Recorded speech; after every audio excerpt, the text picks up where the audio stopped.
Hey everyone, today I want to talk about a much debated subject, and that is the subject of money. There are lots and lots of sayings around money that I find to be totally false. I got the one there in the title, money is the root of all evil.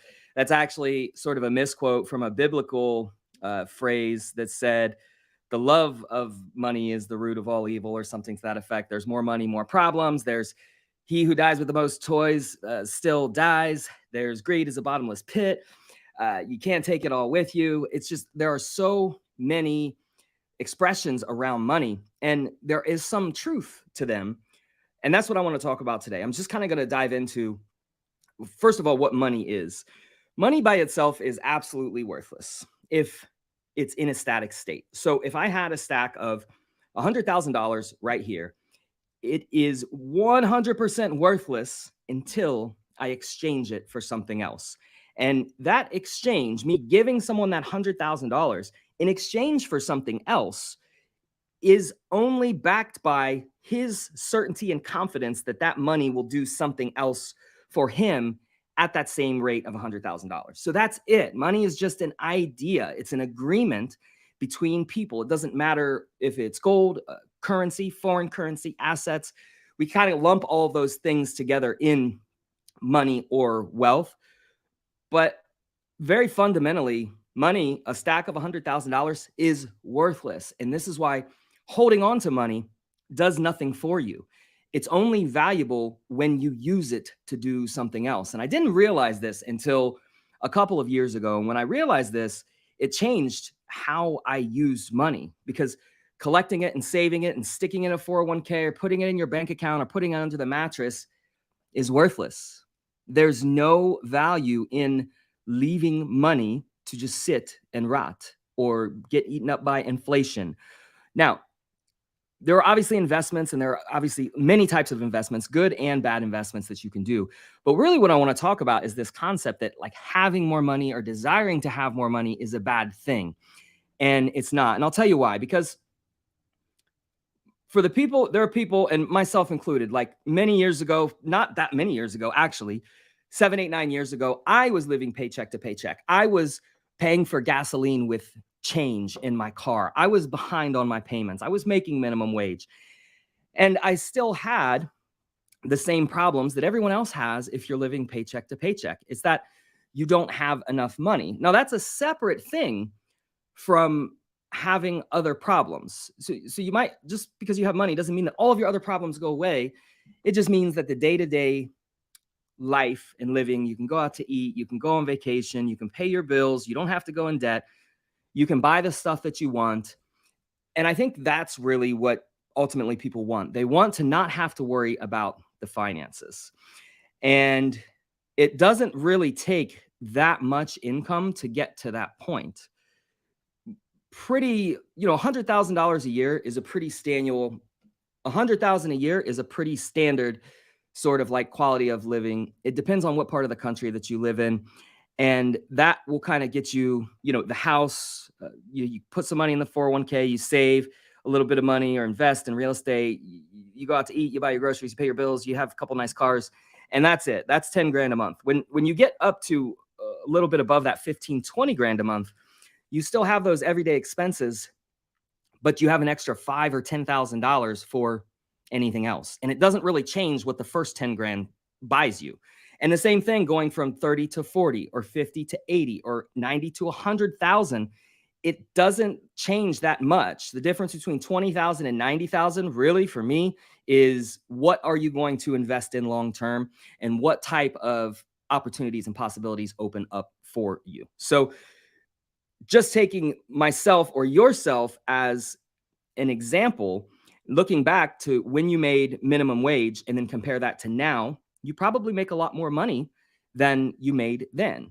And you're able to do things such as donate to your church, maybe help the kids, help the friends, not have to worry about whether you're going to be able to pay your bills the following month and have the security. And the true security isn't the fact that there's money coming in. The true security lies in your ability to generate the income.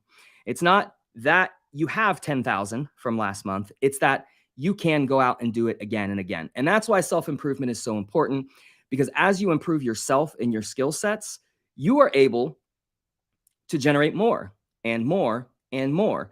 And really, money is an energy, it's a tool. Again, it's an idea. It's something that you use to create the effects that you want to create. So, saying that money is the root of all evil, or even loving money, or even wanting more money is a bad thing is totally false. This would be like saying that the root of all deaths or traffic accidents are cars. Like, it's kind of true in the sense that people do die in car accidents. However, the use of the car and wanting to have a nice car and driving a nice car is not directly tied to those people who get in motor vehicle accidents and get injured or killed. It's just putting the wrong emphasis on the wrong thing. So money is a tool. It's something that you can use to enhance yourself and those around you. You can use it to create your environment, your living space, your working space. You can use it for a company. You can use it to help other people. You can use it to donate to your church. You can use it for anything. And I promise you, no matter what your problems are, without money, you have less problems if you have money, period. Now, there are different types of problems. Maybe you have to solve tax problems now. Maybe you have people asking you to borrow money. Maybe you get nervous about making a large purchase or a large investment. That's a different type of problem. So foundationally, basically, you have a set of problems that are financially related. And then you have a different set of problems that, no matter what, would not be solved with money, a quarrel with a family member or something like that.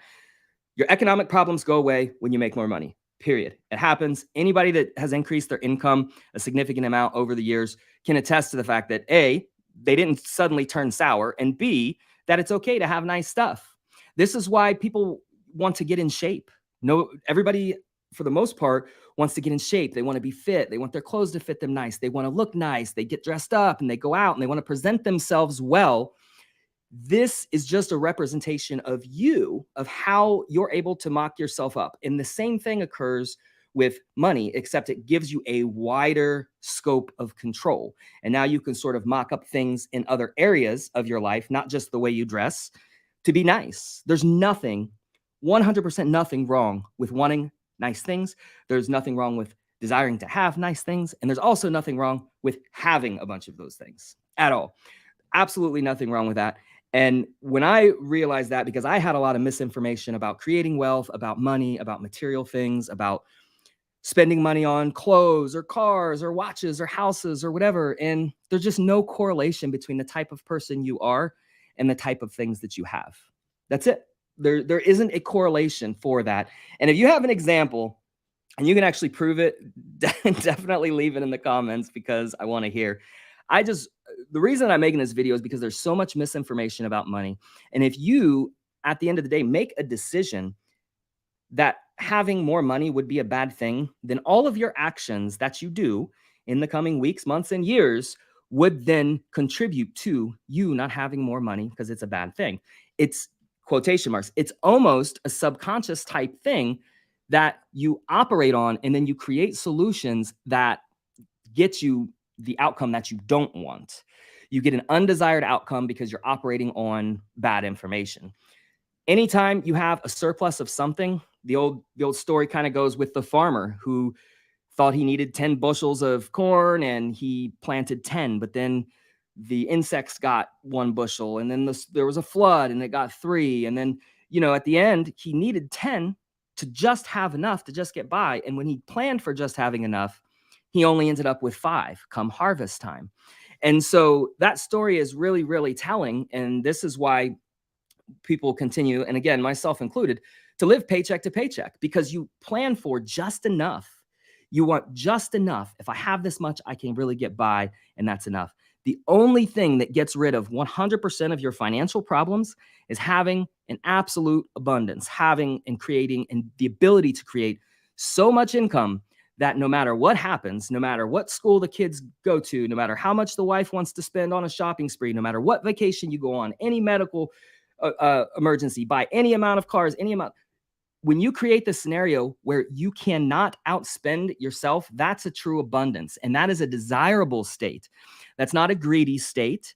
That's not a selfish state. This is a state that if everyone given everything else the same, was in that state, they would be better off and they would be happier than they are now.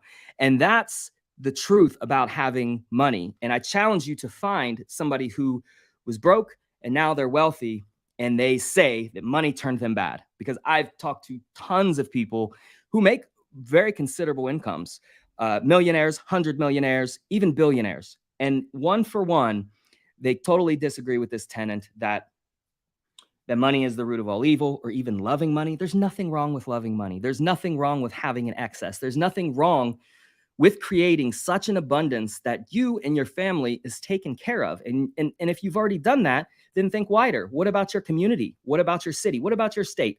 We all live on the same planet. And see, there's a certain level of a responsibility that you can assume when you create more money for yourself and your family. So a lot of times when people go, oh, I'm making 15 grand, I'm making 20 grand a month, I'm doing great and everything's just fine. Zoom out, because you might be just doing fine, but you have other areas of life that you participate in, willingly or not, that you are not assuming responsibility for. In the grand scheme of things, $20,000 a month doesn't even pave 10 feet of road out here.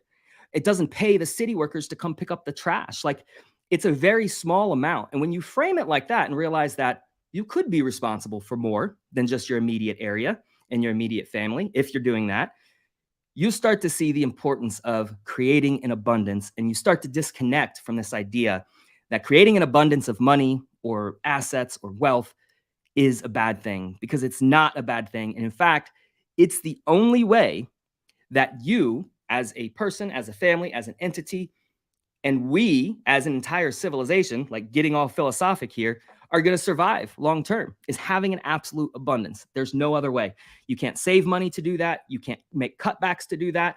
You can only cut back so much. You can only cut back to zero. On the plus side, there's an infinite amount of abundance to be had. And that's the reason I made this video, because I wanted to communicate that to you guys. And so you understand and maybe realize and start thinking with, there is a bigger game going on. And it's not just my immediate family or my immediate life or my immediate community. It's the entire world. It's everybody. See you.